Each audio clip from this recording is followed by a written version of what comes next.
Imagine you haven't eaten in 2 days. You know exactly where the herd is. You tracked it yesterday. You found the prints.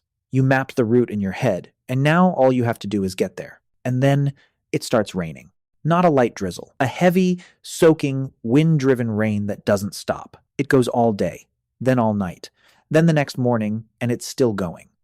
So now, you can't hunt. You can't see tracks because the mud's washed them away. You can't move through the open because wet ground and bare feet on rocky terrain means a twisted ankle, and a twisted ankle out here means death. The river near your camp is rising, and the fire, the one thing keeping you warm, keeping predators away and keeping you alive, is now starting to struggle. You're not bored, you're trapped. For most of human history, rain wasn't an inconvenience. It was a crisis. And what ancient humans did during that crisis might be more important than anything they did on a clear day. Today, when it rains, you close your window, make some coffee, maybe grab a blanket and open Netflix. You get cozy on the couch, start wiggling into that perfect spot and just sink in. For you, rain is just background noise. It makes you feel calm, makes you feel sleepy. You might not even make it through the episode, but for a human being 50,000 years ago, that same rain, the exact same sound you're falling asleep to, could kill you in 3 different ways before it even stopped. The first one is cold. A wet human loses body heat up to 25 times faster than a dry one. Without clothing, without waterproof shelter, a long rainstorm in anything below about 50 degrees Fahrenheit could drop your core temperature into hypothermia range within hours. And most of the world our ancestors lived in got that cold at night, even in Africa during the wet season at higher elevations. The second one is flooding, caves and rock shelters. The main places humans lived are often at the base of hillsides or near rivers, so heavy rain meant flash floods. Archaeologists have found layers of flood sediment inside occupied caves, meaning the water came in while people were living there. Some of those layers are thick, and they found out that those caves were never used again. And the third one, maybe the worst, is predators. Rain drove animals into shelter too, and sometimes that shelter was the same cave you were in. There are cave sites in South Africa where human remains and large cat remains are found in the same layers. Some of those humans have puncture marks in their skulls that match leopard teeth perfectly. So rain didn't just make life uncomfortable. It compressed the entire world. Humans, predators, prey, all of them squeezed into the same small dry spaces at the same time. And in the middle of all that, one job mattered more than everything else: keeping the fire going. And here's why that was so terrifying. Before roughly 40,000 years ago,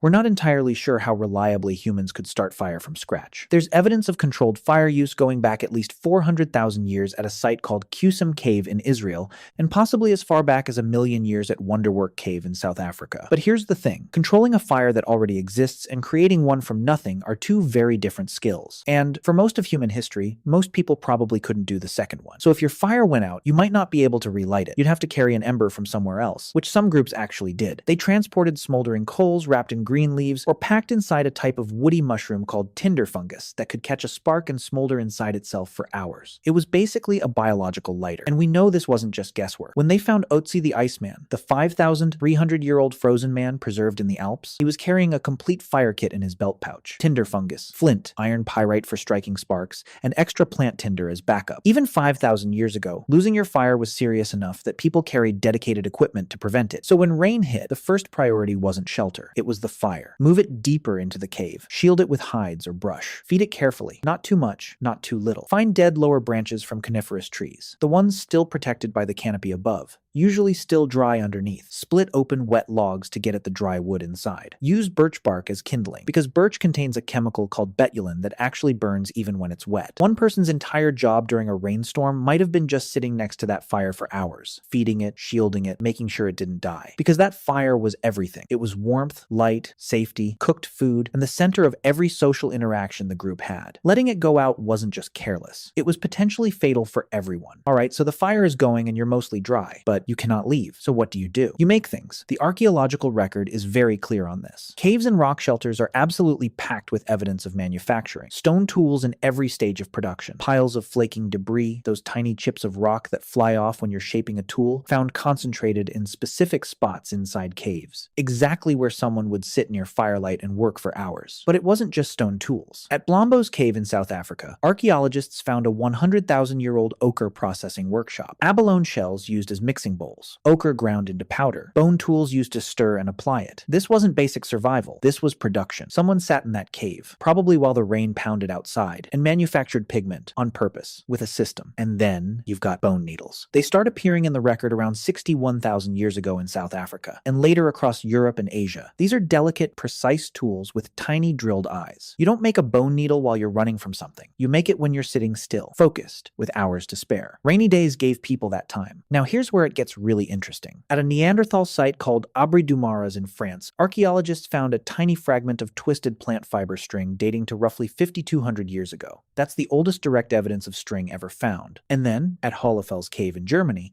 they discovered a 35,000-year-old tool carved from mammoth ivory with 4 holes and spiral grooves, designed specifically for twisting plant fibers into rope. Someone sat in that cave and carved a dedicated rope-making machine. Making rope is slow, repetitive, and requires patience. It's the perfect bad weather task, and rope changed everything. It let you tie things together, build better shelters, create snares and traps, bind tools to handles. An incredible amount of human technology runs on string, and string was almost certainly invented by someone stuck inside waiting for rain to stop. And it wasn't just tools and rope. People were also making their shelters livable. At Sibidu Cave in South Africa, archaeologists found something most people wouldn't expect from 77,000 years ago. Bedding. Actual bedding. Layers of sedges, rushes, and grasses carefully arranged as sleeping mats. The top layers included leaves from a plant called Cape Laurel, which is a natural insect repellent. Someone wasn't just surviving in that cave. They were making it comfortable. They were making it home. And the bedding was periodically burned and replaced to keep it clean. 77,000 years ago, people were already doing pest control. But here's where the story takes a turn that nobody expects. Because all of that, the tools, the rope, the bedding, that's the practical stuff. What came next is something else entirely. The art. The Chauvet Cave in southern France contains paintings that are roughly 36,000 years old. Lions, horses, rhinos, bears, drawn with a level of skill and observation that still shocks people today. The artists understood anatomy, movement, perspective. Some of the animals are drawn mid-stride, muscles tensed, heads turning. These aren't doodles. These are the work of people who watched these animals for thousands of hours and then recreated them from memory, deep underground, by firelight. And Chauvet isn't alone. Lascaux, Altamira, Sulawesi in Indonesia, where cave art dates to at least 45,000 years ago, making it the oldest known figurative art in the world. But here's what makes this really interesting. These paintings aren't at the entrance of the cave where you'd sit for shelter. They're deep, sometimes hundreds of meters in, through narrow passages,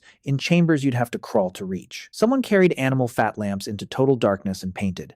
And think about that for a second. Nobody does that when the weather's perfect and the hunting's good. You do that when you can't go outside. When the rain has been falling for 2 days and you've already sharpened every tool you own and there's nothing left to do but go deeper into the dark and create something. Now, we can't prove that cave art was a rainy day activity, but the logic holds together. The most creative explosion in human prehistory happened in the exact places where people were most likely to be stuck inside for extended periods. And that leads to something even bigger. Rain didn't just create art, it might have created culture itself. Think about it. What happens when 15 to 30 people are forced into a confined space together for days with nothing to do? You talk, you listen, you share information. In 2014, anthropologist Polly Weissner published a study where she compared daytime conversations and nighttime fireside conversations among the Juhoansi Bushmen in the Kalahari Desert. During the day, people talked about practical things, land rights, resources, complaints. But at night, around the fire, over 80% of the conversation shifted to stories, songs, and ceremonies. The firelight changed what people talked about. It softened faces, reduced tension, created a space where people opened up. The campfire wasn't just warmth. It was the original social network. And the stuff being shared around that fire wasn't small talk. It was survival. Where the water sources dry up in summer. Which plants are safe to eat. Where the best flint deposits are. How to track a specific animal. That's not gossip. That's critical knowledge being passed from one brain to another through speech. And then, beyond the practical stuff, there was something else. Stories, myths, explanations for why the rain comes and where it goes. Every ancient culture on Earth has rain mythology, and someone invented those stories. They almost certainly did it while sitting in the exact situation the story was trying to explain. And here's something that shows just how powerful this storytelling actually was. The oldest known oral traditions that have been verified against real geological events are Australian Aboriginal stories describing sea level changes that happened roughly 7,000 years ago. Those stories survived for 7,000 years through nothing but people telling them to each other. That kind of cultural memory doesn't develop unless groups spend enormous amounts of time doing exactly that, sitting together, retelling stories over and over and over again. So rainy days weren't dead time.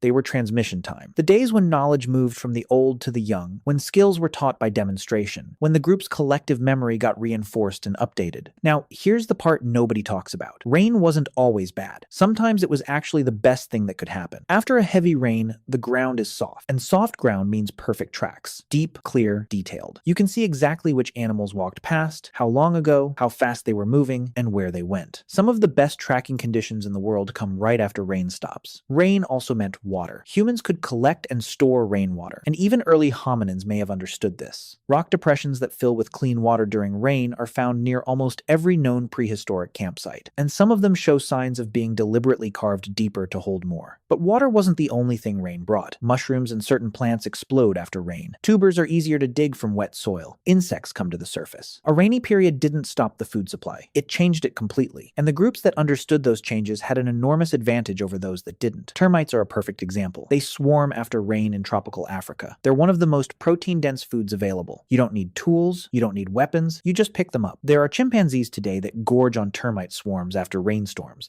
Early humans almost certainly did the same thing, probably on a much larger scale. So what did ancient humans do when it rained all day? Everything that mattered. They kept the fire alive. They made the tools they'd use for the next hunt. They sewed the clothing that would keep them warm through winter. They twisted the rope that would hold their shelters together. They ground the pigment they'd use to paint animals on cave walls deep underground. They told the stories that would carry survival knowledge across generations. And when the rain finally stopped, they walked outside into soft ground, covered in perfect animal tracks, and got back to work. Rain didn't slow them down. It gave them time to prepare for everything that came next. Every tool, every piece of clothing, every story, every painting on a cave wall, all of it came from downtime, from the hours and days when they couldn't go out and had nothing to do except sit near a fire and think. Boredom didn't exist for them the way it does for you. Because when you're sitting in a cave with the rain hammering outside, and your survival depends on what you make with your hands in the next few hours, you don't get bored. You get creative. And that might be the single biggest reason we're still here.